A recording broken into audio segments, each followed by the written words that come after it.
खत्म। मैं सोच रही थी इस लानत भरी जिंदगी से मौत बेहतर होगी। पहली बार सच कहा और सच ने हरा दिया। अल्मास, मेरी बात सुनो, मेरा हाथ पकड़ो। देखो, अपनी जिंदगी में पहली बार किसी और के बारे में सोचो, अपने बच्चे के बारे में सोचो। अगर तुम्हारी जिंदगी में पहली बार तुम हक पर हो, तो हक पर होकर भागने के बजाय तहम्मुल से मुकाबला करो। अपनी जिंदगी में पहली बार बगैर किसी झूठ के मुकाबला करो। मेरा हाथ पकड़ो अल्मास, पकड़ो मेरा हाथ जल्दी। चलो अल्मास,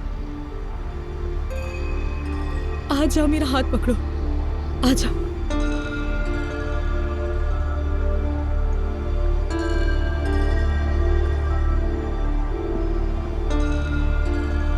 आ जाओ अल्मास, आ जाओ, प्लीज मेरा हाथ पकड़ो, आ जाओ, आ जाओ, आ जाओ।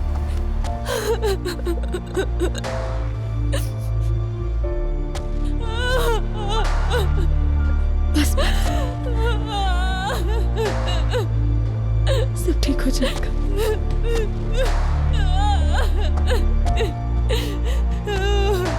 बस अल्मास, सब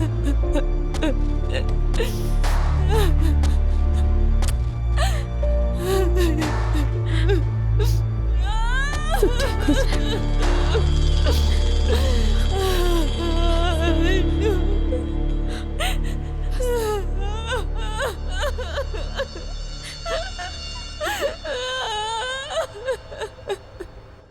मैं तुमसे यहाँ शादी की तारीख की बात कर रही हूँ, लेकिन तुम्हारे हाथों में ये अंगूठी मेरे अल्फाज को बेमायने कर रही है अली। देखो अलीना, मैं यहाँ तुमसे ये बातें करने के लिए नहीं आया। अच्छा, तो फिर तुम कब बात करने का इरादा रखते हो अली? जब हम अस्पताल जाने के करीब होंगे। तुम कैसे आदमी बन गए हो यार? हमारे बच्चे को हम दोनों की जरूरत है। वो बच्चा बीमार होते हुए भी हम दोनों को अपनी दवा समझता है अली, और हम लोग उसे खुशखबरी देने के बजाय कि देखो हमारा खानदान दोबारा एक हो रहा है, और तुम ये फजूल अंगूठी उतारने की जहमत तक नहीं कर रहे हो। पता है, ये जो तुम बात कर रही हो इसके लिए ये वक्त मुनासिब नहीं है। और याद रखना, ये हमेशा की तरह होशियार बनने की कोशिश मत करना इस बार। क्या? मैं तुम पर यकीन नहीं कर सकती हूँ अली। मेरी गोद में एक बच्चा है और मेरे पेट में एक बच्चा, और तुमने जाकर दूसरी औरत से शादी कर ली, फिर तलाक ले ली, और अब तुम कह रहे हो कि हमारा शादी करना दुरुस्त नहीं होगा। मोहब्बत बदुआ बन गई है